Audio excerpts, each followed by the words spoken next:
A beggar boy finds a millionaire crying in front of his dead wife's tomb and whispers, "Don't cry, Daddy." The man is shocked to hear those words and see similarities in the boy's face.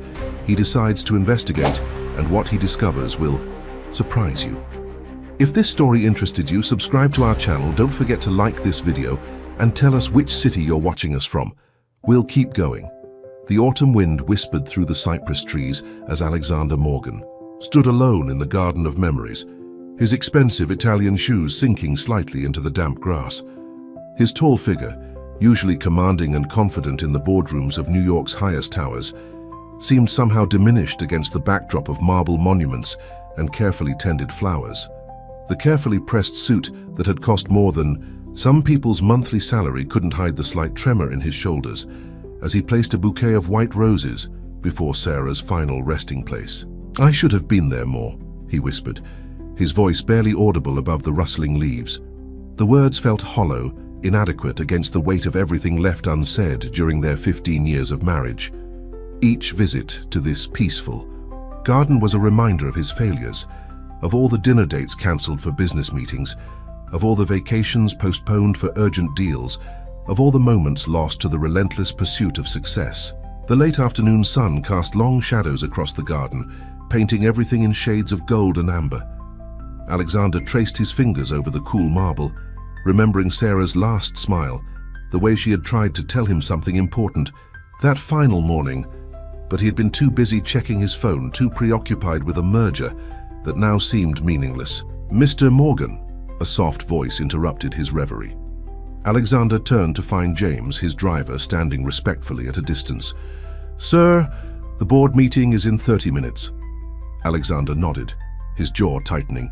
Even now, the demands of his empire pulled at him, an endless stream of responsibilities that had once seemed so crucial. He straightened his tie, a gesture as automatic as breathing, and took one last look at the marble monument. The drive back to the city was silent, the luxury car's interior forming a bubble of solitude around him. Through the tinted windows, he watched the streets of New York slide past, a blur of life and motion that felt increasingly distant from his own existence. His phone buzzed continuously with messages and emails, each one a reminder of the world he had chosen over everything else. The Morgan Tower rose before them, 80 stories of glass and steel reaching into the sky, a monument to his success and perhaps his greatest failure. As he stepped into his private elevator, Alexander caught a glimpse of his reflection in the polished doors. At 45, he still cut an impressive figure, but there was something different in his eyes now, a haunted quality that all his wealth couldn't erase. His executive suite occupied the entire top floor, a space larger than most homes, decorated with an art collection worth millions. But lately, it felt more like a cage than a symbol of achievement.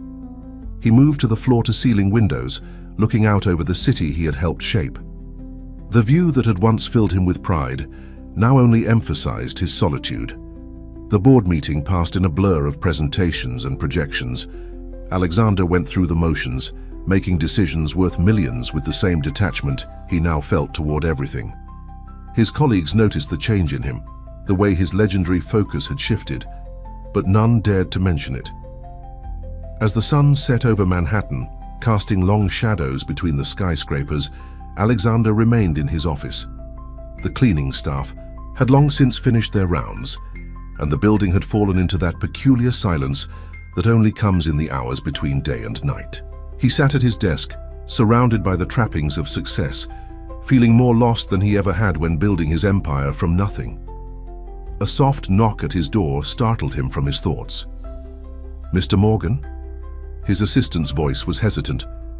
"There's someone here to see you." Alexander frowned. He hadn't scheduled any late meetings. "Send them away, Patricia. It's after hours." "Sir." There was something unusual in Patricia's tone that made him look up. "It's a young boy," he says. "He says it's important." Before Alexander could respond, a small figure slipped past Patricia into the office. The boy couldn't have been more than 12, dressed in simple, worn clothes that seemed out of place in the luxurious surroundings. But it was his eyes that caught Alexander's attention, deep brown eyes that seemed somehow familiar, filled with a wisdom beyond his years. The boy stood before his desk, calm and unintimidated by the trappings of wealth around him. When he spoke, his voice was clear and steady, carrying words that would change everything. "Hello, Father." The word father hung in the air between them, heavy with implications that Alexander's mind refused to process.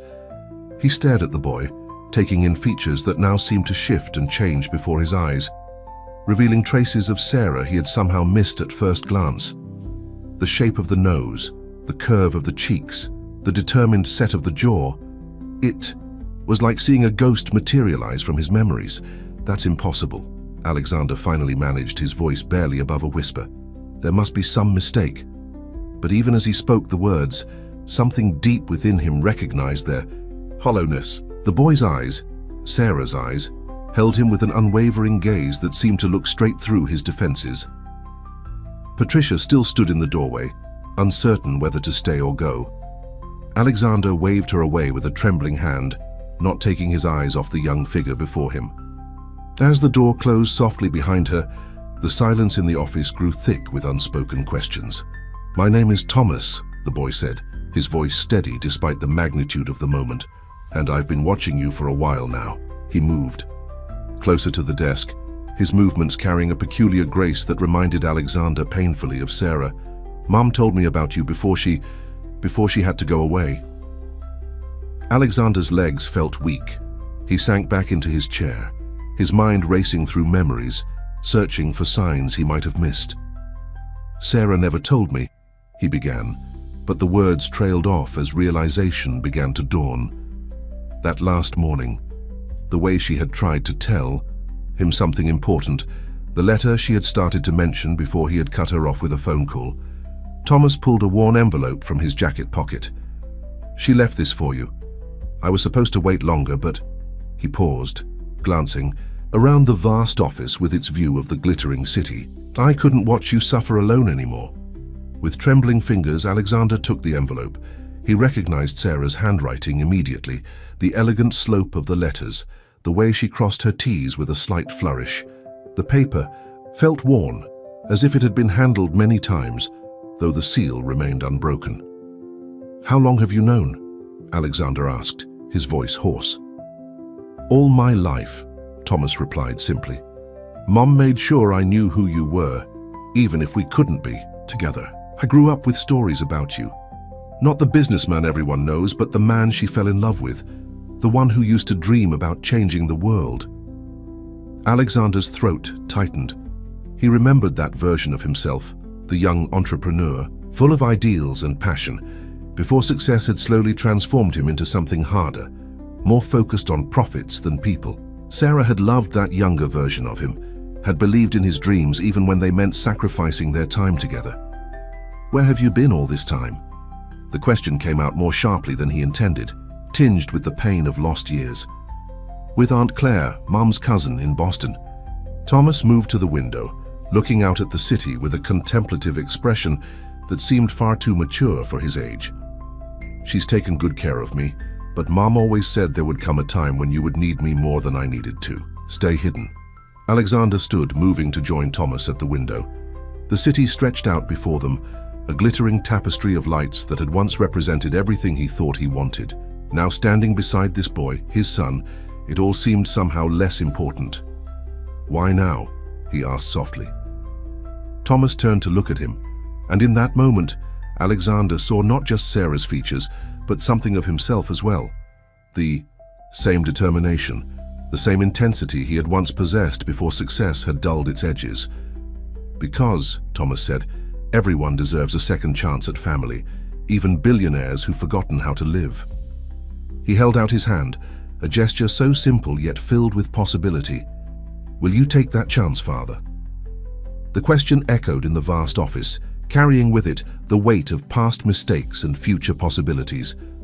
Alexander looked at the offered hand, then at the letter still clutched in his own. In that moment, he realized that while he couldn't change the past, the future still held possibilities he had never imagined. Alexander's hands trembled as he opened Sarah's letter in his study, the morning sun streaming through the floor-to-ceiling, windows of his penthouse. Thomas sat quietly in a leather armchair across from him, his presence both comforting and unsettling. The boy's patience seemed infinite, a trait that couldn't have come from Alexander's side of the family. The familiar scent of Sarah's perfume still clung faintly to ear, the paper, bringing with it a rush of memories that made his heart ache. As he unfolded the letter, her elegant handwriting filled his vision. "My dearest Alexander, if you're reading this, then our son has finally found the courage to reach out to you. Yes, our son." Those words still feel strange to write, even after all these years of keeping this secret. "I know you must be angry, confused, and hurt. You have every right to be. But please, read this letter until the end, before you make any judgments. Thomas was born from our love, during that summer before we were married, when everything seemed possible, and we were just two dreamers with nothing but hopes for the future. When I discovered I was pregnant, you were in the middle of launching your first company. You were working 18-hour days, pursuing your dreams with such intensity that I feared our child would become an obstacle to your success. I made the decision to hide my pregnancy, telling myself it was for your own good. Claire, my cousin, agreed to raise Thomas while keeping him close enough that I could be part of his life. It was the hardest decision I've ever made, but watching you build your empire, I convinced myself it was right. But I was wrong, Alexander. So terribly wrong. Every time I saw Thomas grow, every milestone I witnessed in secret, I felt the weight of my choice. He has your determination, your spark of brilliance, and my stubborn heart. He's the perfect blend of us both. I've spent years trying to find the right moment to tell you, but as your success grew, the walls between us grew too. The man I fell in love with, who used to talk about changing the world, became consumed by board meetings and profit margins. I watched you transform into someone who measured everything in terms of business value, and I feared that if I told you about Thomas then, you would see him as another asset to manage, rather than a son to love. Alexander paused in his reading, looking up at Thomas, who sat quietly watching him. The boy's composure was remarkable, but Alexander could see the slight tension in his shoulders, the way his fingers gripped the armrests just a little too tightly. "Would you like some water?" Alexander asked, his voice rough with emotion. Thomas shook his head. "Please continue reading. Mom said every word was important." Alexander returned to the letter, his heart pounding. "But Thomas deserves to know his father, and you deserve to know your son. More than that, you need each other. I've watched you both from different angles of life, you losing yourself in the pursuit of success, and Thomas growing up with a piece of his heart missing. You both carry the same loneliness, the same unspoken questions. I've told Thomas stories about you, not the business magnate in the newspapers, but the man who once spent an entire night explaining to me why the stars shine differently on clear nights. The man who wanted to build things that would make the world better, not just richer. That man is still inside you, Alexander, buried beneath years of boardroom decisions and market analyses. Thomas has inherited your gift for seeing possibilities where others see only obstacles, but he's also inherited my ability to see into people's hearts. He's been watching you, learning about you, preparing himself for this moment. He's not coming to you as a burden or a responsibility, but as a guide to help you find your way back to yourself. I know this revelation will shake the foundations of your carefully ordered world, but sometimes, Alexander, the things that disrupt our plans are exactly what we need to truly live again. Thomas is not just our son. He's a second chance for both of you to have the family you deserve. The choice of what to do with this truth lies in your hands now, but remember this: success built on loneliness is no success at all.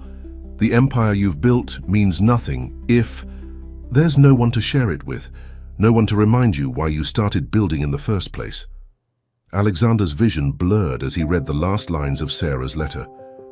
He looked up at Thomas, seeing him clearly for the first time, not as an interruption to his life, but as a continuation of his and Sarah's love story, a bridge between his past and future. "There's more," Thomas said softly, reaching into his backpack. He pulled out a worn photo album. its edges softened by years of handling. "Mum kept this. She said you might want to see what you missed, so you'd understand what you could still have." The photo album lay open between them on Alexander's mahogany desk, each page revealing moments of a life he should have known. Thomas's first steps, captured in slightly blurry photographs that spoke of spontaneous joy. His first day of school, wearing a backpack almost as big as he was, with Sarah's handwriting noting the date on the back. Birthday parties, Halloween costumes, school plays. A childhood documented with loving attention to detail. "Your mother," Alexander's voice caught. "She was there for all of these?" Thomas nodded, carefully turning a page. "She would visit as often as she could. Sometimes she'd stay with us for days when you were away on business trips." He pointed to a photo of a science fair project, a complex solar system model that had won first prize. "She helped me build this, said I got my love for engineering from you." Alexander studied the photograph, noting the precise attention to detail in the model's construction. It was exactly the kind of project he would have thrown himself into at that age. "You built this when you were 9? 8, Thomas corrected, a hint of pride creeping into his voice. "Mom said you built your first computer at 10, so I wanted to start early." The casual mention of Sarah's stories about him sent a fresh wave of emotion through Alexander. How many times had she shared his past with their son, while he remained oblivious, buried in work just floors below his office? The weight of missed opportunities pressed down on him like a physical force. "Tell me about yourself," Alexander said suddenly, closing the album. "Not what's in these photos. Tell me who you are now." Thomas seemed surprised by the direct question, but his composure quickly returned. "I like building things," he began, his eyes lighting up with genuine enthusiasm. "Not just science projects, but solutions to problems. Last year I designed a water filtration system for my school's environmental club. It wasn't perfect, but it worked better than anyone expected." Alexander leaned forward, recognizing the spark of innovation that had driven his own early career. "What made you think of that?" "We were studying water scarcity in developing countries," Thomas explained, becoming more animated. "Everyone was just talking about how sad it was, but I kept thinking there had to be a way to help. Mom always said you started your company because you wanted to solve problems, not just make money."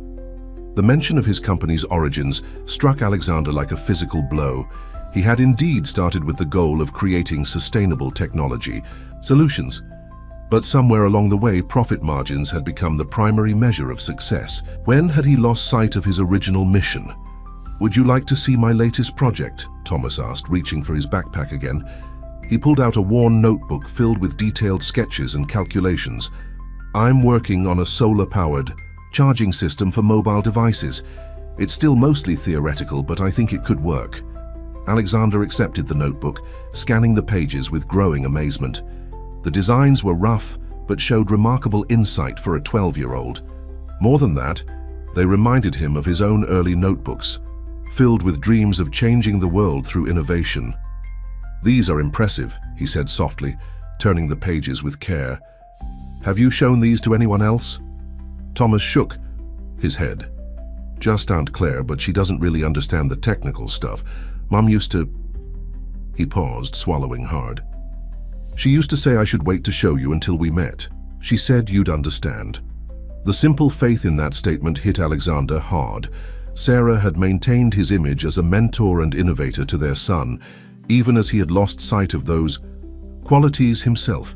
She had preserved the best parts of him in Thomas's mind, giving their son a father to look up to even in absence.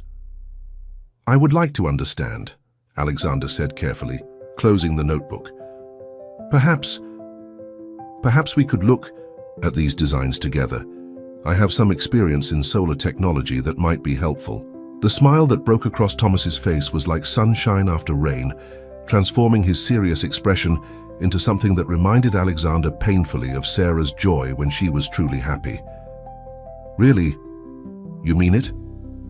"Yes," Alexander replied, surprised to find himself smiling in return. "But first, I think we need to discuss some changes. This office isn't the place for this conversation." He stood, making a decision that would have seemed impossible just days ago. Would you like to see where I live? Where you could live, if you want to.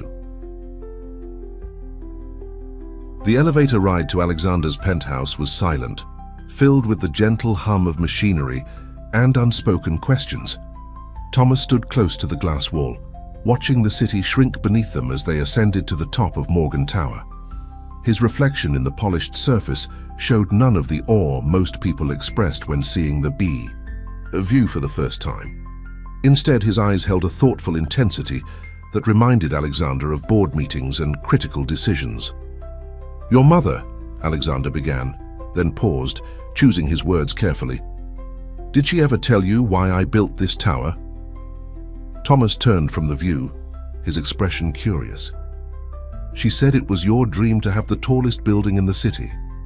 "That's what the newspapers wrote," Alexander said, a sad smile playing at his lips.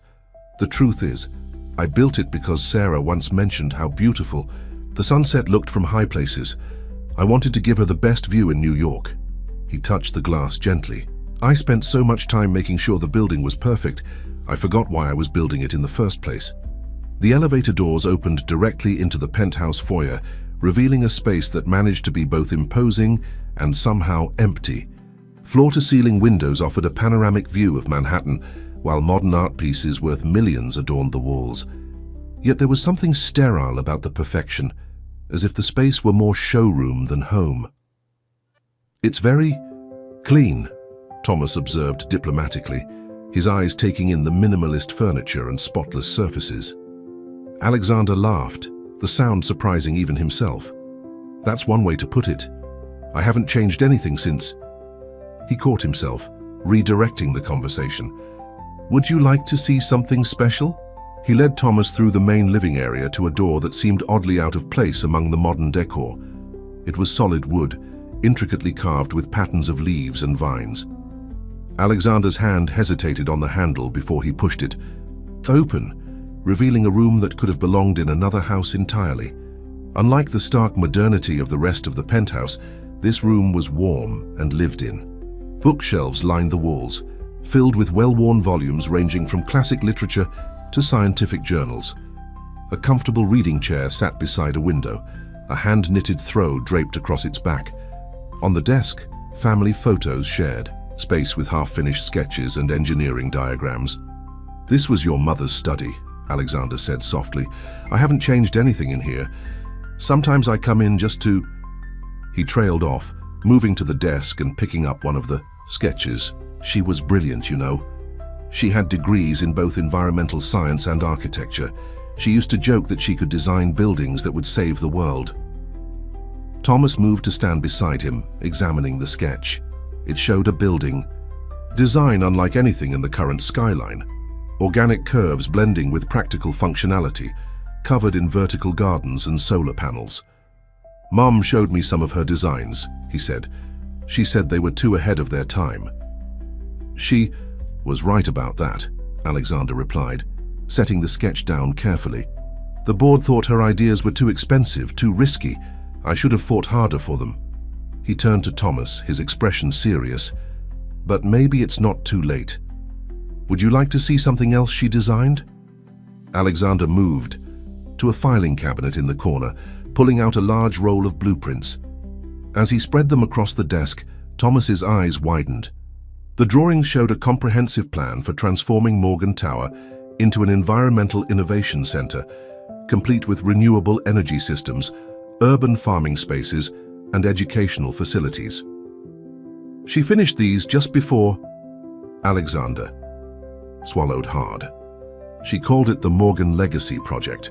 The note she attached said it was meant to be a bridge between business success and social responsibility, a way to show that profit and purpose could work together. Thomas studied the blueprints with intense concentration, his fingers tracing the lines of his mother's vision. "These could work," he said finally, looking up at Alexander. "The technology exists now. Some of it's even better than what she planned for." Alexander watched his son analyze the designs with growing amazement. The boy's understanding of the technical aspects was impressive, but it was his grasp of the larger vision that struck home. Thomas didn't just see blueprints, he saw possibilities, just as Sarah always had. "Would you like to help make it happen?" Alexander asked, the words coming out before he could second-guess them. "Your mother's legacy, your ideas, my resources. We could build something that matters." For the first time since their meeting, Thomas's composed facade cracked slightly, revealing the hopeful child beneath.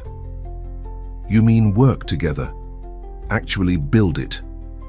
"Yes," Alexander said, feeling more certain with each word. "But first, we need to make some changes. Starting with this penthouse, it's time to make it a home again." The news of Thomas's existence spread through Morgan Enterprises like wildfire. By Monday morning, the executive floor was buzzing with whispered conversations and speculative glances. Patricia, Alexander's longtime assistant, found herself acting as a buffer between her boss and the growing tide of curiosity and concern. The board members were particularly agitated. They had watched Alexander's recent withdrawal from day-to-day operations with increasing anxiety, and now this unexpected development threatened to further destabilize the company's leadership. Emergency meetings were called, risk assessments were demanded, and PR teams were put on high alert. Alexander, however, seemed transformed. He arrived at the office early that Monday, wearing a smile that hadn't been seen in months. The morning's board meeting was scheduled to start in 10 minutes, and for the first time in years, he wasn't reviewing quarterly reports or checking market projections. Instead, he was studying Sarah's blueprints for the Morgan Legacy project, making notes in the margins. "Mr. Morgan." Patricia appeared in his doorway, her expression carefully neutral. "The board is assembled. They're quite eager to discuss recent developments." Alexander looked up from the blueprints, his smile unwavering. "I imagine they are. Patricia, could you do me a favor? Have maintenance clear out the empty office next to mine, the one we were going to use for the expansion team." "Sir?" Patricia's professional mask slipped slightly, revealing her surprise. "Thomas will need a space to work when he's here after school," Alexander explained, gathering the blueprints. "Nothing too formal, just somewhere he can tinker with his projects while I finish up for the day." Patricia's features softened. In 15 years of working for Alexander Morgan, she had never seen him prioritize family over business. "Of course, sir. I'll see to it personally." The boardroom fell silent as Alexander entered, 14 pairs of eyes watching him with varying degrees of concern and curiosity. Richard Blackwood, the head of the board and Alexander's longest-standing business partner, stood at the head of the table. "Alexander," Richard began, his tone carefully measured. "We understand you've had some personal revelations recently. The board is naturally concerned about how this might affect company operations." Alexander laid the blueprints on the table, smoothing them out deliberately before speaking. "Gentlemen, ladies, I'm about to show you something that will change the future of Morgan Enterprises. But first, yes, let's address the elephant in the room. I have a son. His name is Thomas. He's 12 years old and he's brilliant." "Alex," Richard interrupted, "no one doubts that this is a significant personal matter, but the company is about to evolve," Alexander cut in, his voice firm but energized. "Sarah, my late wife, left us a legacy that we've ignored for too long. These blueprints represent a complete reimagining of what Morgan Enterprises could be." He began explaining Sarah's vision for the Morgan Legacy project, watching as skepticism gradually gave way to interest among some board members. The younger executives in particular leaned forward as he described the potential for combining profitable innovation with environmental responsibility. "This is more than just a building renovation," Alexander continued. "It's a statement about who we are and what we stand for. The technology sector is changing. The next generation, my son's generation, won't be satisfied with profit at any cost. They want purpose alongside prosperity." "The costs would be astronomical," one of the directors objected. "Shareholders would never approve." "I own 51% of this company," Alexander reminded them quietly. "And I'm prepared to fund the initial phase personally, but more importantly, I have something we've been lacking, a fresh perspective." He pressed a button on his phone. "Patricia, could you send him in?" The boardroom doors opened and Thomas entered. He was wearing a proper suit this time, though his notebook was still tucked under his arm. The board members watched in stunned silence as this child walked confidently to stand beside his father. "Ladies and gentlemen," Alexander said, placing a hand on Thomas's shoulder, "I'd like you to meet the future of Morgan Enterprises." Thomas has already identified several improvements to his mother's original designs, incorporating cutting-edge technologies that didn't exist when these plans were drawn. Thomas opened his notebook and, without a trace of nervousness, began explaining his modifications to the solar collection systems and water recycling infrastructure. His clear understanding of both the technical details and their practical applications left even the most skeptical board members exchanging impressed glances. "We're not just building a sustainable building," Thomas concluded, looking around the table with those eerily familiar eyes. "We're creating a template for future development. If it works here, it can work anywhere." Alexander watched his son with undisguised pride, seeing in him not just Sarah's compassion and his own drive, but something entirely new, a bridge between the world of profit they had built and the world of purpose they could create. Claire Bennett sat in Alexander's living room, her posture rigid despite the comfortable surroundings. The sunset painted the Manhattan skyline in shades of gold and purple through the floor-to-ceiling windows, but her attention was fixed solely on the man across from her. The woman who had raised Thomas for 12 years had finally come to confront the father who was now claiming his place in the boy's life. "He's not ready for this world," Claire said, gesturing to the luxurious penthouse around them. "Thomas is a sensitive child. He needs stability, not—" She paused, searching for the right words. "Not grand gestures and corporate adventures." Alexander remained calm, though his fingers tightened slightly around his coffee cup. "I understand your concerns, Claire. You've been his guardian, his protector, but he's my son. A fact you've only known about for 2 weeks. Claire countered, her voice sharp. "I've been there for every scraped knee, every nightmare, every school play. Where were you?" "I didn't know," Alexander replied quietly. "If I had... If you had known, what would have been different?" Claire leaned forward, her eyes intense. "Sarah watched you for years, Alexander. She saw how you changed, how the business became everything. Do you think she didn't want to tell you she was protecting Thomas from becoming another asset in your portfolio?" The words struck home, harder than Alexander expected. He stood, walking to the windows to gather his thoughts. Below, the city buzzed with evening traffic, thousands of lives intersecting and separating in endless patterns.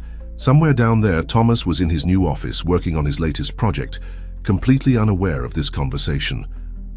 "You're right," Alexander finally said, turning back to Claire. "I lost my way. The business consumed me, and I failed. Sarah, in ways I'm only beginning to understand. But Thomas—" He paused, a small smile touching his lips. "Thomas reminds me of who I used to be, of why I started all of this in the first place. He's not your redemption project, Alexander," Claire warned. "He's a child who's already lost his mother. I won't let him be hurt again."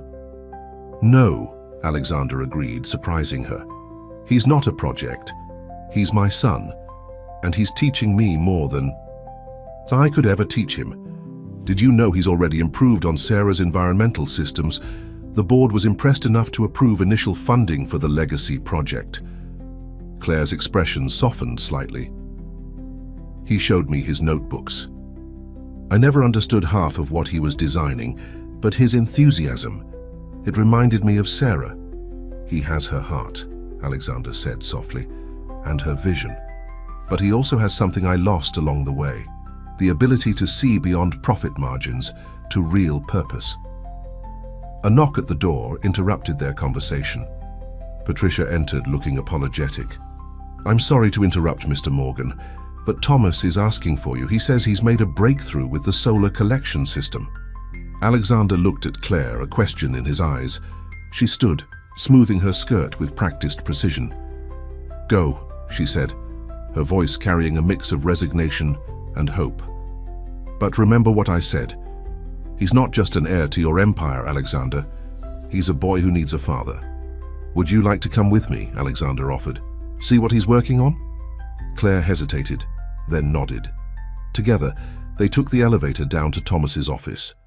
The space, once sterile and corporate, had been transformed in just 2 weeks. Technical drawings covered the walls, and a large workbench dominated one corner, covered in what looked like miniature solar panels and circuit boards. Thomas barely looked up as they entered, his attention focused on a complex diagram spread across his desk.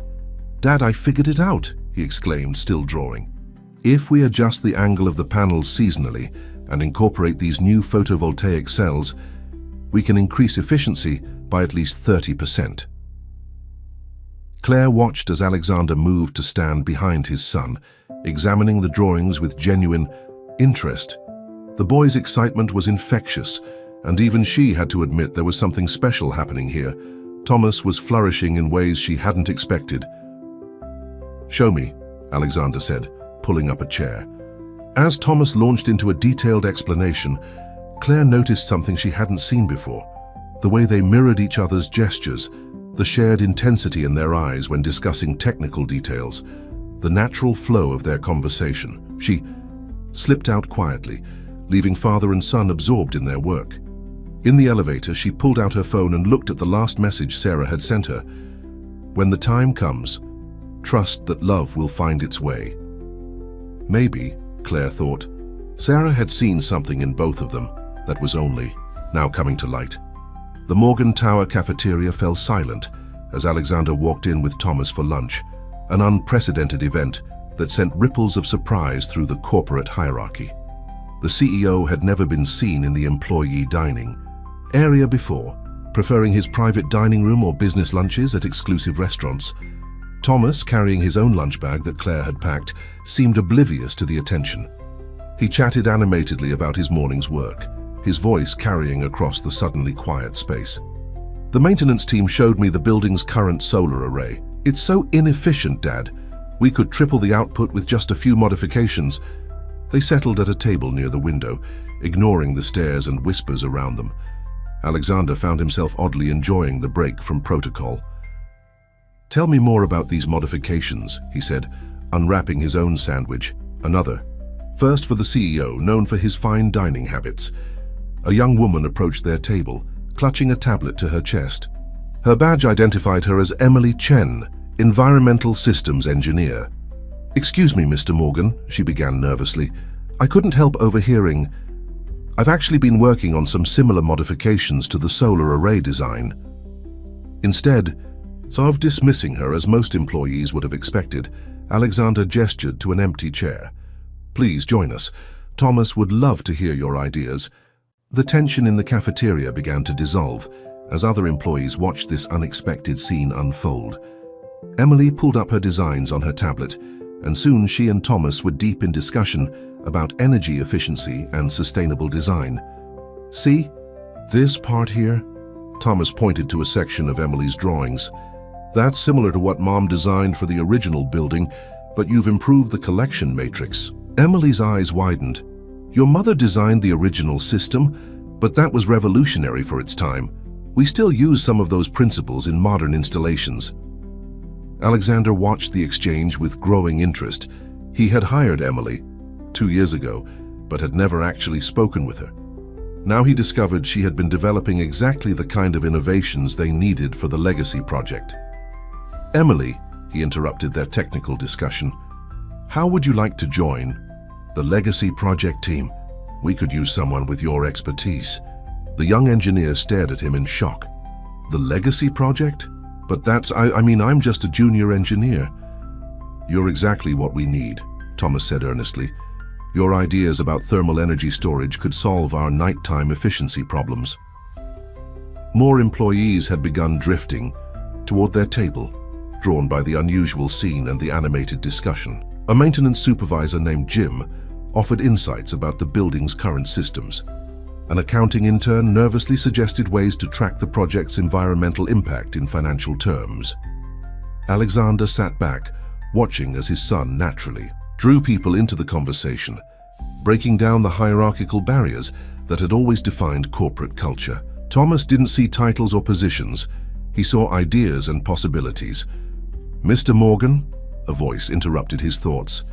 He turned to find Richard Blackwood, the board chairman, standing behind him. "I came down to remind you about the 2 o'clock meeting, but..." He gestured to the impromptu gathering. "Perhaps we should reschedule." Alexander stood, leading Richard slightly away from the group. "Look at them, Richard. This is what we've been missing. Real innovation doesn't happen in boardrooms. It happens when people feel free to share their ideas." Richard watched as Thomas sketched something on Emily's tablet, his enthusiasm infectious as other employees leaned in to see. "He's certainly stirring things up," the chairman admitted. "The old guard isn't happy about these changes." "But the old guard isn't happy about anything that threatens their comfort," Alexander replied. "But tell me honestly, when was the last time you saw this kind of energy in the building?" Before Richard could answer, Thomas called out, "Dad, Emily figured out how to increase the solar storage capacity by 40%. Can she show you?" Alexander turned back to Richard with a slight smile. "Join us? You might be surprised by what you learn." The chairman hesitated, then loosened his tie slightly. "Why not? It's been years since I had lunch in the cafeteria." As they rejoined the group, Alexander noticed how the earlier tension had completely evaporated. Employees who normally wouldn't dare approach him were now freely sharing ideas, encouraged by Thomas's genuine interest and enthusiasm. Emily was explaining a complex energy storage system, her earlier nervousness replaced by professional confidence. "If we implement these changes alongside Thomas's collection, improvements, we could make Morgan Tower the most energy-efficient building in the city." "Not just efficient," Thomas added, his eyes shining with excitement. "We could produce enough excess energy to support the surrounding buildings." Mom's original design included a community power-sharing system. Alexander watched his son, feeling a profound sense of pride and wonder. In just 2 weeks, Thomas had done more than just adapt to his new life. He had begun transforming the very culture of Morgan Enterprises, one conversation at a time. The weekend arrived with an unfamiliar quietness in the penthouse. Alexander stood in the kitchen, attempting to make pancakes for the first time in years. The smell of slightly burned batter filled the air as he flipped another misshapen creation onto a growing stack. "You're supposed to wait for the bubbles to form before flipping them," Thomas said, watching from his perch at the kitchen island. He had spent his first night in the penthouse, in a room that Alexander had hurriedly prepared, trying to make it feel welcoming despite its pristine newness. "Your mother used to say the same thing," Alexander replied, smiling at the memory. "She was the breakfast expert in our house. I was usually gone before dawn, heading to the office." Thomas slid off his stool and moved to stand beside his father at the stove. "Here, let me show you. Aunt Claire taught me." He took the spatula, demonstrating the proper technique with practiced ease. "See?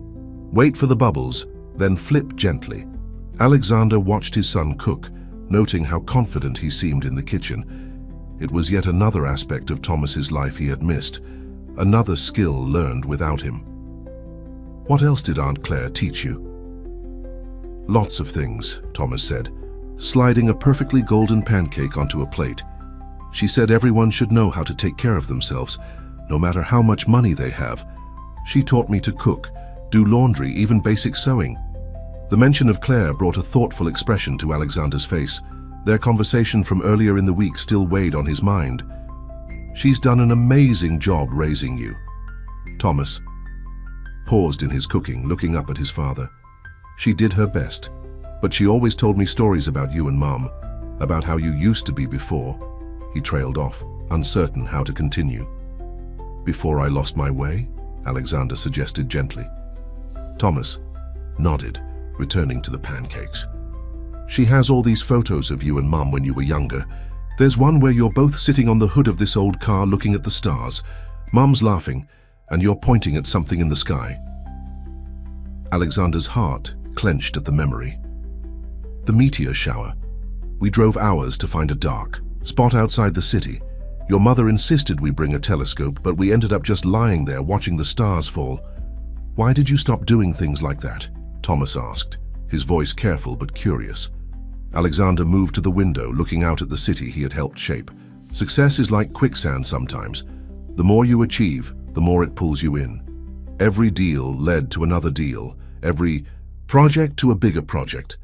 Before I knew it, I was running an empire, but had forgotten why I started building it in the first place. Was it worth it? The question was simple but loaded with meaning. No, Alexander answered honestly. None of it was worth losing the things that mattered most. He turned back to his son. But maybe it's not too late to remember what's important. Thomas finished the last pancake and turned off the stove. Mom's project is important, he said, but not just the building part. She wanted to change how people think about success. Alexander helped Thomas carry the plates to the dining table, where they sat side by side instead of at opposite ends. Tell me more about that. Well, Thomas began, drizzling maple syrup over his pancakes. In her notes, she wrote about creating spaces that bring people together, not just efficient buildings. The Legacy Project isn't just about green energy. It's about showing that business can do good things for communities. Like the cafeteria the other day, Alexander mused, when everyone started sharing ideas. Exactly, Thomas's eyes lit up. Emily's solar designs and Jim's maintenance knowledge, they're all parts of the same puzzle. Mom called it collaborative innovation in her notes. They ate in comfortable silence for a moment before Thomas spoke again. Dad, there's something else in Mom's notes that I think you should see. He retrieved his backpack from beside the couch and pulled out a worn journal. I found this when I was going through her things at Aunt Claire's. It's different from her other notebooks, more personal. Alexander accepted the journal with trembling hands. The leather cover was soft with age and use.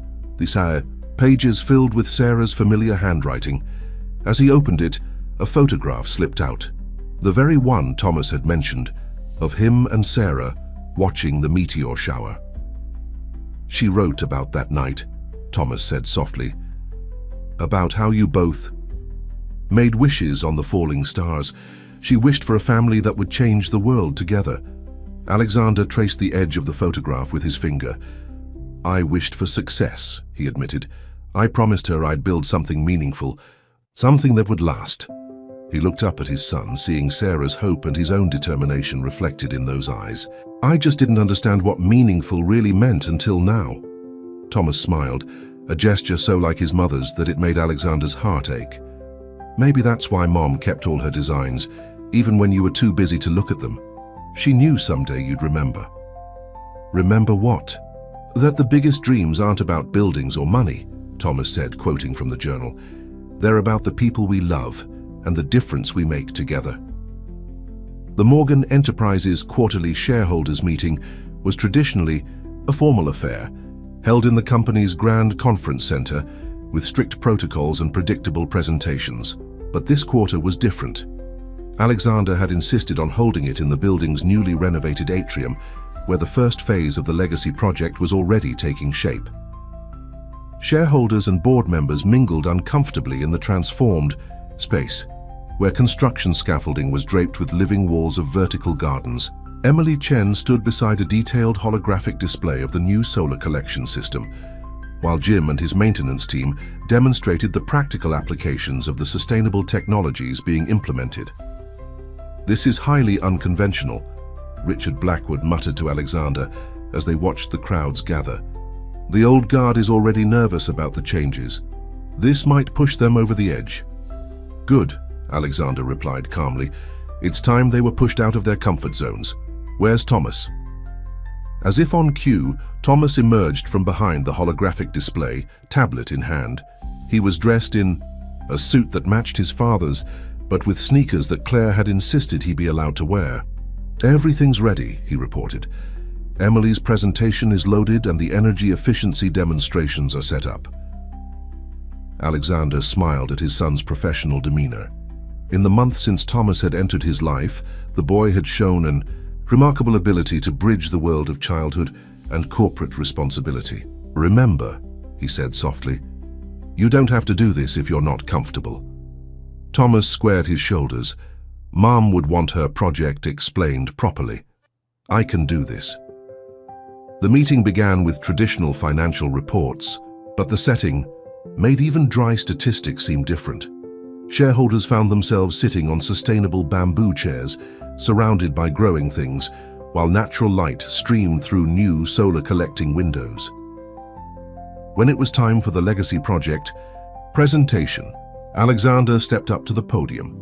"Ladies and gentlemen, a month ago I stood before you and promised changes. Today you're sitting in the beginning of that change." He gestured to the living walls and energy displays around them. "But to truly understand where we're going, you need to understand where this vision came from." He motioned to Thomas, who joined him at the podium. A murmur went through the crowd, while rumors had spread about Alexander's son. This was the first official acknowledgement of his existence to the shareholders. "My late wife, Sarah Morgan, was more than just the woman behind the CEO," Alexander continued. "She was an architect and environmental engineer who dreamed of transforming how we think about corporate responsibility. The legacy project was her vision, and now it's being brought to life by a new generation." Thomas took his place at the podium, his tablet connecting seamlessly with the holographic display. As images of Sarah's original designs merged with new innovations, he began to explain the project with a clarity that belied his age. "The Morgan Legacy Project isn't just about making one building sustainable," Thomas explained, his voice steady. "It's about creating a template for corporate transformation. Every innovation we implement here can be adapted for other buildings, other companies, other communities."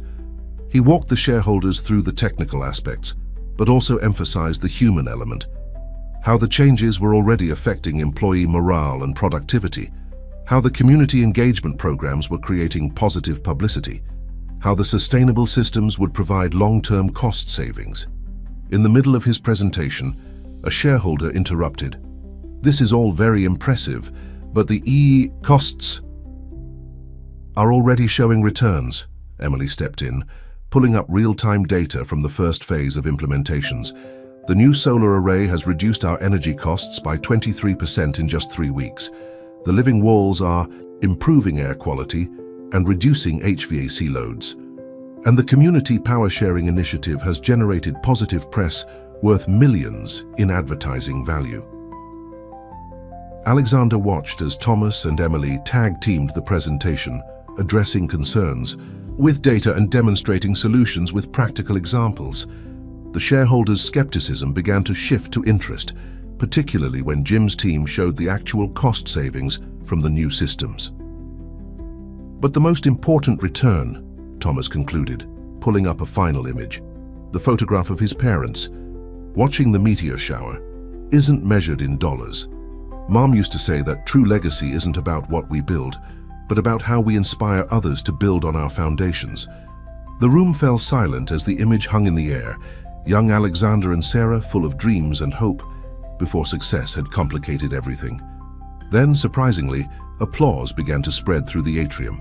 It wasn't the polite, corporate applause of usual shareholders' meetings, but something more genuine, more emotional. Richard Blackwood leaned over to Alexander. "I've been in business for 40 years, he said quietly, "and I've never seen anything quite like this. Your boy, he has a gift for making people believe in possibilities." Alexander nodded, watching as shareholders gathered around Thomas and Emily, asking questions and examining the demonstrations with genuine interest. "He reminds them of what we all used to be," he replied, "before we forgot why we started building in the first place." The school science fair buzzed with excitement as students, parents, and teachers moved between displays in the gymnasium. Thomas stood beside his project, a working model of the Morgan Tower's new sustainable systems, complete with miniature solar panels and a living wall demonstration. It was his first time presenting at his new school, and despite his experience with corporate shareholders, he felt butterflies in his stomach. "Will he really come?" Thomas asked Claire, who stood nearby, straightening his project display for the 3rd time. She had driven him to school early to set everything up, just as she had done for every science fair before. "He promised, didn't he?" Claire replied, though her own voice held a hint of uncertainty. Alexander Morgan had never attended a school event before, and old habits were hard to break. The judges were making their way down the line of projects, clipboards in hand, when a murmur spread through the gymnasium. Alexander Morgan, wearing a casual sweater instead of his usual suit, walked through the doors. Several parents did double takes, Recognizing the famous CEO whose face often appeared in business magazines, Thomas's face lit up as his father approached, but he maintained his professional composure. He had practiced his presentation countless times, determined to make both his parents proud, his mother through her legacy, and his father through its continuation. "Sorry I'm a bit early," Alexander said, surprising both Thomas and Claire. "The board meeting finished faster than expected. I didn't want to miss anything." Claire watched as father and son exchanged smiles, noticing how Alexander's presence seemed to boost Thomas's confidence rather than make him nervous.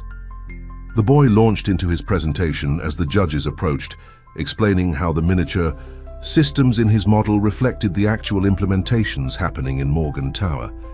"The living walls aren't just for show," Thomas explained, pointing to the small plants growing in his vertical display. "They help regulate temperature and improve air quality. In the full-scale version we're building, they'll also provide fresh produce for the tower's cafeteria." One judge, a retired engineering professor, leaned in closer. "This is remarkably sophisticated for a middle school project. Did you have help designing this?" "The original concept came from my mother's architectural plans," Thomas replied, honestly. "But I adapted her designs to incorporate newer technology." He demonstrated how the miniature solar panels tracked light sources, maximizing energy collection, just like the full-scale versions being installed on the tower. Alexander stood back, watching his son handle questions with the same poise he had shown at the shareholders' meeting.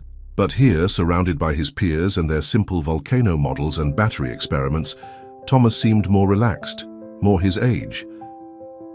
"He's thriving," Claire said softly, coming to stand beside Alexander. "I was worried about all the changes, but he's stronger than we gave him credit for," Alexander finished, just like his mother. A young girl from Thomas's class approached his display, curious about the growing plants. Instead of launching into technical details, Thomas shifted easily into kid mode, making jokes about building salad and demonstrating how the water recycling system worked by creating tiny rainbows in the light. "Mr. Morgan," a woman in a sharp suit approached Alexander. "I'm Dr. Peterson, the school principal. Could we speak privately for a moment?" Alexander followed her to a quiet corner, expecting concerns about security or media attention. Instead, she surprised him. "Thomas's project is extraordinary," she began, "but what impresses me more is how he connects with his classmates. He has a gift for making complex ideas accessible and exciting. We'd like him to consider mentoring some of our younger students in the science program." Alexander watched as Thomas now had a small crowd of students around his display, all eagerly asking questions and touching the interactive elements of his model. "He gets that from his mother," he said softly. "She could always see the human side of innovation." "The school would also be interested in discussing a possible partnership," Dr. Peterson continued. "Your legacy project aligns perfectly with our STEM initiatives. Perhaps we could arrange for some of our students to visit Morgan Tower, see the real-world applications of what they're learning." Before Alexander could respond, a cheer went up from Thomas's direction. The judges had moved on to deliberate, and his classmates were crowding around asking if they could help test the water recycling system again. "Actually," Alexander said, an idea forming, "I think we could do something even better. What would you say to having your students help design part of the legacy project? A learning garden, perhaps, or a renewable energy demonstration area?" Dr. Peterson's eyes lit up. "That would be extraordinary. The educational value would go both ways," Alexander finished, watching Thomas laugh with his new friends. "Sometimes the best innovations come from seeing things through fresh eyes." As they discussed possibilities, Claire touched Alexander's arm. "The judges are returning," she said softly. "I think they've made their decision." The gym fell quiet as the head judge stepped up to the microphone. Thomas returned to his display, standing tall between his father and aunt, both of whom placed supportive hands on his shoulders. In that moment, Alexander realized that this, not the board meetings or shareholders' presentations, was what real success felt like. The weekend retreat center nestled in the Catskills was a far cry from Morgan Tower's steel and glass environment. Alexander sat on the rustic cabin's porch, watching as Thomas and a group of other children worked on what appeared to be a complicated rope bridge across a shallow stream. The corporate family wellness weekend had been Emily's idea, a way to help employees connect outside the office and share the environmental values the company was embracing. "He's really good with them," Emily said, joining Alexander on the porch with 2 cups of coffee. She handed him one, gesturing to where Thomas was patiently showing younger children how to tie secure knots. "Hard to believe he's the same kid who presents to shareholders." Alexander accepted the coffee gratefully. "Sarah would have loved this," he said, watching as his son demonstrated proper rope tension to his attentive audience. The whole idea of bringing families together, connecting with nature, it's exactly what she envisioned for the company. "The employees are noticing the changes," Emily offered. "Not just the environmental initiatives, but the whole culture shift. People actually want to come to work now." Below them, Thomas had organized the children into teams, each responsible for different aspects of the bridge construction. Even the usually shy kids were joining in, encouraged by his inclusive leadership style. "Look at how he divided the tasks," Alexander observed. "Everyone has a role that matches their strengths. The artistic ones are designing the decorative elements, the mathematical ones are calculating rope lengths, just like he did with the legacy project teams," Emily noted. "He has an instinct for bringing out the best in people." The bridge project was clearly more than just a children's activity. As parents began gathering to watch, Thomas explained how the bridge design incorporated principles of sustainability and teamwork. He had somehow turned a simple rope bridge into a lesson about community building and environmental responsibility. "Mr. Morgan?" A small girl, probably around 7, tugged at Alexander's sleeve. "Thomas says you know how to make the best rope swing. Will you help us after the bridge is done?" Alexander blinked in surprise. He hadn't made a rope swing since college, when he and Sarah used to escape to parks between classes. "Thomas told you that? He said you and his mom made the most amazing swing in Central Park," the girl insisted. "Please? He said you were really good at calculating the perfect arc for maximum fun and safety." Emily tried to hide her smile as Alexander stood, clearly moved by the revelation that Thomas had been sharing stories about his younger days. "Well," he said, his voice slightly rough, "we can't disappoint them, can we?" The rest of the afternoon became something Alexander would never have imagined possible a few months ago. He found himself working alongside employees and their children, sharing stories about engineering principles while helping construct an elaborate rope swing system. Thomas moved between helping his father and coordinating the bridge team, his natural ability to connect people shining through. As the sun began to set, the families gathered for a barbecue. The children proudly showed off their completed bridge, decorated with solar-powered fairy lights that Thomas had brought from his workshop. The rope swings, there were now 3 of them, had been thoroughly tested and approved by kids and adults alike. "Dad?" Thomas joined Alexander at the picnic table, his clothes slightly muddy from the day's activities. "Can we do something like this at the tower? Not the rope swings, obviously, but maybe some kind of community space where people can work together and share ideas." Alexander looked around at the scene before them. Employees who normally only saw each other in meetings were sharing food and laughing together. Children who had been strangers that morning were now planning future adventures. The artificial barriers of corporate hierarchy had melted away, replaced by genuine connections. "Actually," he said, "I think we can do better than that. What if we expanded the Legacy project to include a community innovation center, a place where employees' families, local schools and community groups could come together to work on sustainable projects?" Thomas's eyes lit up. "Like a bigger version of the school partnership? We could have workshops and demonstration areas, and maybe even a garden like this."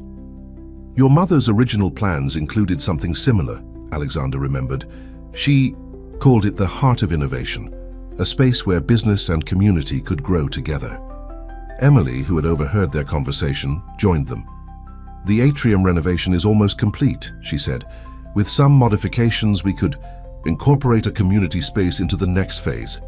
As they discussed possibilities, Alexander watched Thomas sketch ideas on a napkin, his expression identical to Sarah's when she was deep in creative mode. The boy had somehow managed to inherit not just their best qualities, but their shared dream of using success to make a meaningful difference. "You know what this means, don't you?" Thomas looked up from his sketch with a mischievous smile. "We're going to need a really big rope bridge." The laughter that followed was genuine and warm, echoing across the retreat center's grounds. Alexander realized that while he had spent years building an empire of steel and glass, his son was teaching him how to build something far more valuable: bridges between people, between ideas, between the world that was and the world that could be. The discovery happened on a rainy Sunday afternoon. Thomas was helping Alexander sort through boxes in Sarah's study, organizing her papers and designs for the Legacy Project's archives. The room had become their shared sanctuary, a place where Sarah's presence felt strongest and most comforting. "Dad, look at this," Thomas called out, pulling an old leather briefcase from behind a filing cabinet.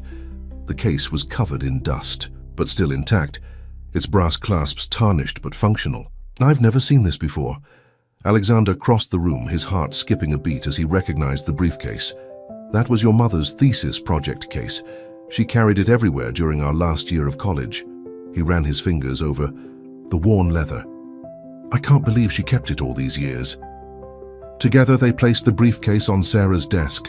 The clasps opened with a soft click, revealing a treasure trove of papers, photographs, and drawings. But what caught their attention immediately was a thick envelope addressed to "My Two Dreamers." "It's Mum's handwriting," Thomas said softly, picking up the envelope. He looked at his father questioningly. Alexander nodded, his throat tight. "With emotion. Open it." Inside were several letters and a small USB drive. The first letter was dated just weeks before Sarah's departure, its pages filled with her distinctive script. "My dearest Alexander and Thomas, if you're reading this together, then my greatest hope has been realized. You've found each other, and more importantly, you've found your way back to the car. Dreams we once shared. Alexander, my love, do you remember that night under the meteor shower when we planned our future? You talked about building towers that would touch the sky, and I dreamed of creating spaces that would bring people together. We were so young, so full of possibilities. Somewhere along the way, the towers became more important than the connections they were meant to create. But I never lost faith in the man who once spent hours explaining constellations to me. The man who believed that success meant making the world better, not just richer. That man is still there, and our son has helped you remember him. Thomas, my brilliant boy, you've carried such a heavy secret for so long. I watched you grow from afar, seeing your father's determination and my dreams combine in ways I never imagined possible. You were never a mistake or a complication. You were the bridge we needed, even if we didn't know it at the time. On the USB drive, you'll find my complete vision for what Morgan Enterprises could become. Not just the Legacy Project as you know it, but a 20-year plan for transforming corporate responsibility. There are designs for sustainable communities, educational partnerships, and innovation centers that could change how businesses interact with the world. But the most important files aren't the blueprints or proposals. They're the personal photos and videos I've collected over the years. Moments of both of you that show how alike you've always been. Thomas solving his first engineering puzzle at age 6. Alexander presenting his first sustainable design in college. Two dreamers, separated by time but connected by the same passion for making a difference. I've also included letters I wrote to both of you over the years. Some are celebrations of your achievements, others are thoughts I wished I could share in person. They're not meant to bring sadness, but to help you understand why I made the choices I did and how much love guided every decision. Alexander, you'll find the original sketches of the project that first brought us together, the solar-powered community center we designed for our senior thesis. Remember how we stayed up all night in the studio, debating the best way to integrate natural light? That passion for creating something meaningful, something that would help others, is what made me fall in love with you. Thomas, there are designs. You've never seen projects your father and I dreamed up before success changed our priorities. Study them, improve them, make them your own. Your fresh perspective and natural ability to bring people together are exactly what these ideas need to become reality. The Legacy Project isn't just about sustainable buildings or corporate responsibility. It's about remembering that the greatest innovations come from connecting hearts as well as minds. It's about building bridges between dreams and reality, between past and future, between father and son. I may not be there to see these dreams come true, but I've never doubted that they would. The love that created our family is stronger than any distance or time that has separated us. Together, you two can create something far more meaningful than I ever could alone. Take care of each other, learn from each other, and remember that sometimes the most important blueprints are the ones we draw with our hearts. All my love, Sarah. Alexander and Thomas sat in silence after reading the letter, both trying to process its contents. The rain outside had intensified, drumming against the windows in a soothing rhythm that seemed to echo Sarah's words. "Should we look at the USB drive?" Thomas asked finally, his voice barely above a whisper. Alexander looked at his son, seeing Sarah's hope and his own past reflected in those eyes. "Yes," he said, reaching for Sarah's laptop. "But first, I think there's something else we need to do." He pulled out his phone and made a call. "Claire, would you like to come over? There's something here you should be part of too. After all, you helped keep Sarah's dream alive all these years." Claire arrived just as the rain began to ease, carrying a box of old photo albums and wearing an expression that mixed anticipation with protective concern. The study had always been Sarah's space, and entering it now with both Alexander and Thomas waiting felt like stepping into a cherished memory. "I brought everything I saved," she said, placing the box beside Sarah's desk. "All the school projects, the science fair ribbons, the little inventions. Sarah would want them included in the archives." Alexander plugged the USB drive into Sarah's laptop, while Thomas and Claire arranged themselves on either side of him. The screen came to life with a folder structure that was quintessentially Sarah, meticulously organized with clear labels and dates. The first folder they opened contained videos. A young Sarah appeared on screen, standing in what looked like a college engineering lab.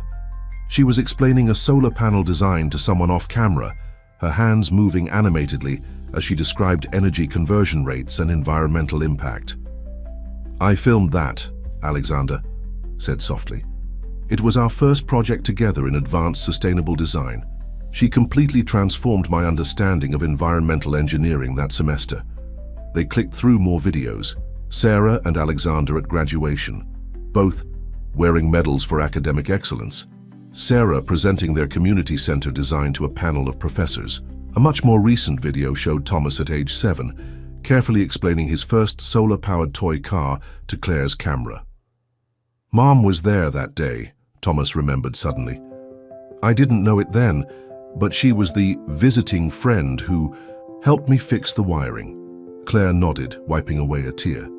"She stayed up all night before that science fair, making sure she could explain any questions you might have about the electronics. She was so proud of your engineering instincts." The next folder contained Sarah's extended plans for Morgan Enterprises. The designs were breathtaking in their scope and vision. Beyond the current legacy project, she had outlined a complete transformation of corporate culture and environmental responsibility. There were plans for educational outreach programs, community sustainable housing projects, and a network of innovation centers across the city. "Look at these dates," Alexander noted, pointing to the file timestamps. "She was working on these right up until..." He paused, redirecting his thoughts. "She never stopped believing in what we could become." Thomas opened a document titled Family Legacy. It was a letter addressed to future generations of Morgans, outlining a vision for maintaining the balance between business success and social responsibility. Sarah had included guidelines for leadership transition, emphasizing the importance of maintaining the human connection in corporate decisions. "She thought of everything," Claire said, reading over their shoulders, "even how to prevent the company from losing its way again in the future." A subfolder labeled Thomas's Future contained detailed observations of his childhood development, along with suggestions for nurturing his talents and interests. Sarah had documented every achievement, every indication of his emerging engineering abilities, creating a roadmap for his eventual introduction to the family legacy. "She never doubted you would find each other," Claire told Alexander. "Even when I questioned her decisions, she insisted that timing was everything. She said Thomas needed to develop his own strength before he could help you rediscover yours." They spent hours exploring the digital archive, each file revealing new layers of Sarah's careful planning and deep love for her family. There were designs Thomas had drawn as a child, uncannily similar to his father's college sketches. There were business proposals Alexander had written in his early career, full of the idealistic vision that had first attracted Sarah. As evening approached, they found one final video, dated just weeks before Sarah's departure. She sat in this, very steady, looking directly into the camera with a gentle smile. "My dear family," she began, "if you're watching this together, then everything I hoped for has come to pass. Alexander, you've remembered who you were meant to be. Thomas, you've found your place in the world we dreamed of building. And Claire, my devoted friend, you've helped guide them both to this moment." She paused, touching something off screen, the same desk they now sat around. The Legacy Project isn't just about sustainable buildings or corporate responsibility. It's about sustaining the connections that make life meaningful. The bridges we build between dreams and reality, between past and future, between parent and child. The video ended with Sarah's smile, a moment frozen in time that seemed to fill the study with warmth, despite the growing darkness outside. Alexander reached out, taking Thomas's hand in his right and Claire's in his left. "She gave us a roadmap," he said quietly, "but she also gave us something more important, a reason to follow it together." The transformation of Morgan Tower was progressing faster than anyone had anticipated. The once sterile lobby now featured living walls bursting with greenery, while solar panels glinted on every available surface. But with change came resistance, and not everyone was happy with the new direction. Alexander stood in the boardroom, facing a group of agitated senior executives. Robert Sterling, one of the company's longest-serving vice presidents, was particularly vocal in his opposition. "This has gone far enough, Alexander," Sterling declared, slapping a financial report onto the table. "These green initiatives are eating into our profit margins. The shareholders are getting nervous." "The same shareholders who gave us a standing ovation last month," Alexander replied calmly, thinking of Thomas's presentation and the enthusiasm it had generated. "That was emotional manipulation," Sterling countered. "Bringing your son into this, using Sarah's memory to push through these radical changes, it's not good business sense." The room fell silent at the mention of Sarah. Alexander felt a familiar surge of anger, but suppressed it, remembering how Thomas handled confrontation, with patience and understanding rather than force. "Let's look at the actual numbers," he suggested, pulling up the latest project data. "Emily, could you join us, please?" Emily entered the boardroom carrying her tablet. The young engineer had become an invaluable part of the Legacy Project team, her practical expertise helping to bridge the gap between vision and reality. "The initial investment in sustainable systems is significant," Emily acknowledged, displaying charts on the main screen. "But our projections show full cost recovery within 3 years, with increasing returns after that. The Community Power Sharing Initiative alone has generated positive PR worth millions." Sterling scoffed. "PR doesn't pay dividends." "No," came a voice from the doorway, "but innovation does." Thomas stood there, his school backpack still over one shoulder. He hadn't been expected at this meeting, but somehow he had known he would be needed. "Thomas," Alexander started, concerned about involving his son in such a confrontational situation, but Thomas was already moving to the presentation screen, pulling up his own data. "Mr. Sterling," he said, his voice steady, "did you know that 3 major tech companies have already approached us about licensing our solar collection system? The one you called a wasteful experiment last month?" He switched to another screen, showing a series of emails and meeting requests. "Universities want to partner with us on research. Environmental organizations are offering grants. Even our competitors are asking about collaboration opportunities." Sterling shifted uncomfortably. "That's all very nice, but..." And the Community Innovation Center? Thomas continued, bringing up more data. Local schools are already signing up for the education program. Companies want to rent space for sustainable technology demonstrations. We're creating new revenue streams while building something meaningful. Alexander watched his son with a mixture of pride and amazement. Thomas hadn't just inherited Sarah's vision, he had found ways to make it practically irresistible, even to the most hardened business minds. "The world is changing, Mr. Sterling," Thomas said, his tone respectful but firm. "Companies that don't adapt won't survive." Mom understood that. She knew that real success means growing in the right direction, not just growing bigger. Emily stepped forward, adding her support. "The employees are more engaged than ever. Productivity is up, sick days are down, and our recruitment numbers have doubled since we started the Legacy project." Sterling looked around the room, sensing he was losing ground. "The old guard won't accept this easily," he warned. "There will be resistance." "The old guard said the same thing when I started this company," Alexander responded, moving to stand beside his son. "They said sustainable technology was a pipe dream. They said mixing business with environmental responsibility would never work. They were wrong then, and they're wrong now." He placed a hand on Thomas's shoulder, feeling the quiet strength there. "My son reminded me of something important. Success isn't just about what we build, but about how we build it. Sarah knew that.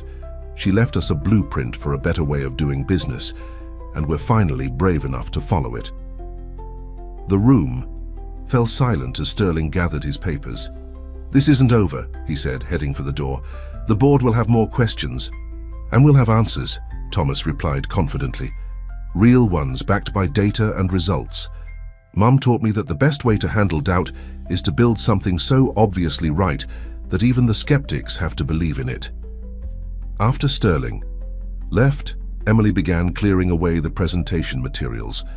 "He won't be the last one to resist," she warned.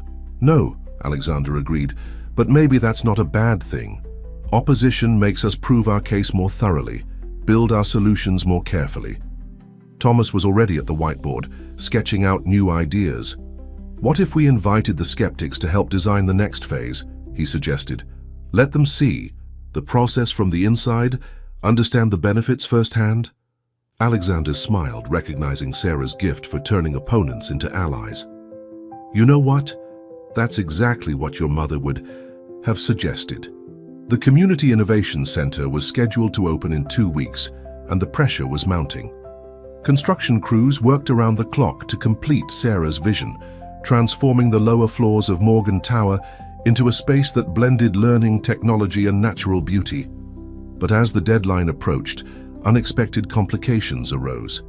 "The environmental permits are being challenged," Emily reported during the morning meeting.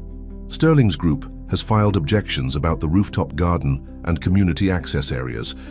Alexander rubbed his temples, feeling a familiar tension headache building. The resistance from the old guard had evolved from boardroom arguments to legal challenges, each delay threatening to derail their progress. "Can we fight it?" he asked, looking through the stack of legal documents. "We can," Thomas said, entering the conference room with Claire. "Or we can try something different." Since the discovery of Sarah's archives, Thomas had been spending more time at the tower, balancing schoolwork with his increasing involvement in the Legacy project. Claire, initially skeptical of his dual role as student and innovator, had become one of their strongest supporters. "Sterling's main argument is about security and liability," Thomas continued, spreading out a new set of drawings. "So let's address those concerns directly. I've been working with the school's engineering club on some ideas." The drawings showed modifications to the rooftop garden design, incorporating advanced security systems that blended seamlessly with the environmental features. Access points were redesigned to improve flow while maintaining control, and educational areas were clearly separated from sensitive corporate spaces. "These are impressive," Emily said, studying the plans, "but can we implement them in time?" "We'll need help," Thomas admitted. "That's why I invited some people to join us." As if on cue, the conference room door opened again. A group of students from Thomas's school entered, followed by their science teacher and, to everyone's surprise, Robert Sterling himself. "Mr. Sterling has been helping us refine the security aspects," Thomas explained, catching his father's startled look. "It turns out he has some interesting ideas about integrating safety features with sustainable design." Sterling looked uncomfortable, but determined. "When Thomas showed me how the students were approaching the problems I raised, well, let's just say they made some compelling arguments." The students began presenting their solutions, each one addressing a specific concern that Sterling's group had raised. They had clearly done their homework, backing up their proposals with research and practical considerations. "The thing is, Dad," Thomas said quietly while the others examined the plans, "sometimes the biggest opponents can become the strongest allies. They just need to feel heard and involved." Alexander watched as Sterling engaged with the students, his years of security expertise helping to refine their innovative ideas. The man who had been their strongest critic was now fully engaged in making the project work, his objections transformed into constructive improvements. "Sarah would have loved this," Claire murmured, standing beside them. "She always said the best solutions come from bringing different perspectives together." The meeting extended into the afternoon, with Sterling's security expertise blending surprisingly well with the students' creative approaches. By the end, they had a revised plan that satisfied both safety concerns and environmental goals. "I still have reservations," Sterling admitted as the meeting concluded. "But," he glanced at the students gathering their materials, "maybe it's time I learned to see things from a different angle." After the others had left, Alexander found Thomas staring out the window at the city below. The sun was setting, casting long shadows between the buildings and highlighting the new solar panels that now adorned neighboring structures, companies that had been inspired by Morgan Tower's transformation. "How did you know?" Alexander asked. "About Sterling?" Thomas smiled, a gesture that reminded him so much of Sarah. Mom's journals mentioned that some of the strongest environmental initiatives in her college days came from former skeptics. She wrote that people who question the most deeply often become the most committed once they understand the vision. Alexander looked at his son with newfound appreciation. "You're not just building sustainable systems, are you? You're building sustainable relationships." "That's what Mom wanted," Thomas replied. "The Legacy Project isn't just about green technology or corporate responsibility. It's about bringing people together, helping them see that we can all be part of something bigger than ourselves."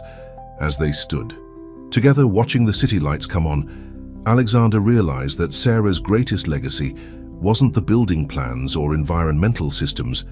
It was their son, who had inherited her ability to see the best in people and bring it out in unexpected ways. The grand opening of the Morgan Legacy Innovation Center was scheduled for sunrise, Sarah's favorite time of day. Alexander stood in the transformed atrium, watching the first rays of light filter through the solar-collecting windows, creating patterns on the living walls that seemed to dance with life. The space was everything she had envisioned, and more, a perfect blend of nature, technology, and human connection. "The first school groups will be here in an hour," Emily reported, tablet in hand as she conducted final checks. "Everything's ready in the educational wing, and the rooftop garden tours are set to begin at 9. Alexander nodded, but his attention was focused on Thomas, who stood in the center of the atrium, making final adjustments to what had become the heart of the project. An interactive holographic display that told the story of the Legacy Project's evolution. "Is it working properly?" Alexander asked, joining his son. Thomas stepped back, watching as images flickered to life around them. Sarah's original designs floated in the air, morphing smoothly into their realized forms. Photographs of the building's transformation played alongside clips of community members and employees sharing their experiences. "Mom would have loved this part," Thomas said softly, reaching out to touch a holographic blueprint, causing it to expand and reveal detailed annotations. "She always said that every building tells a story. We're just making sure this one tells the right one." The sound of footsteps drew their attention to the entrance, where Claire arrived with a surprise. A group of Thomas's former classmates from his old school in Boston, all wearing t-shirts with the Legacy Project logo. They insisted on being here, Claire explained, smiling at Thomas's shocked expression. "They've been following all the news about the project. One of the students, a girl named Jenny, stepped forward. "We've been implementing some of your ideas at our school," she told Thomas excitedly. "The solar panel design you shared. We modified it for our science building. It's already reduced the school's energy bills by 30%. Before Thomas could respond, more visitors began arriving. Emily's engineering team, dressed formally for the occasion, mingled with maintenance staff who had been crucial in implementing the changes. Students from Thomas's new school filed in, followed by their teachers and parents. Even Robert Sterling appeared, looking slightly out of place, but determined to show his support. The atrium filled with excited conversations as people explored the new space. The living walls, now fully mature, created a sense of being in a vertical forest. Solar-powered lights adjusted automatically to maintain optimal growing conditions, while hidden sensors monitored air quality and temperature. "Mr. Morgan?" A small voice caught Alexander's attention. A young girl, perhaps 7 or 8, stood before him with a drawing in her hands. "I drew this for the time capsule. Thomas said we could add our own visions of the future." Alexander accepted the drawing, which showed Morgan Tower surrounded by other buildings, connected by what appeared to be sky bridges made of plants. "It's beautiful," he said sincerely. "Would you like to explain it to me?" As the girl enthusiastically described her idea for connecting city buildings with elevated gardens, Alexander caught sight of Thomas speaking with a group of corporate executives from other companies. His son was in his element, explaining how the legacy project's innovations could be adapted for different buildings and businesses. "He's a natural leader," Claire said, joining Alexander. "Just like his mother, he knows how to make people believe in possibilities." The morning sun had fully risen now, filling the atrium with golden light that seemed to make the entire space glow. Alexander watched as Thomas moved through the crowd, connecting people with similar interests, sharing ideas, and ensuring everyone felt included, just as Sarah would have done. "We did it," Alexander said softly, more to himself than to Claire. "We actually built her dream." Claire touched his arm gently. "No, Alexander, you and Thomas did more than that. You took her dream and made it grow into something even bigger than she imagined." As if to emphasize her words, the holographic display shifted to show the latest addition to the project, a network of similar innovation centers planned for cities across the country, each one built on the principles Sarah had established and the improvements Thomas had developed. The legacy project had become more than a single building's transformation. It was now a movement, spreading from city to city, company to company, sparked by the vision of a woman who believed in the power of connecting hearts and minds, and brought to life by the son who inherited her gift for bringing people together. Thomas rejoined them, his eyes bright with excitement. "Dad, you won't believe what some of the other companies are planning. They want to create a network of sustainable innovation hubs, all connected and sharing resources. It's like Mom's community power-sharing idea, but on a global scale." Alexander pulled his son into a tight hug, overwhelmed by the magnitude of what they had achieved together.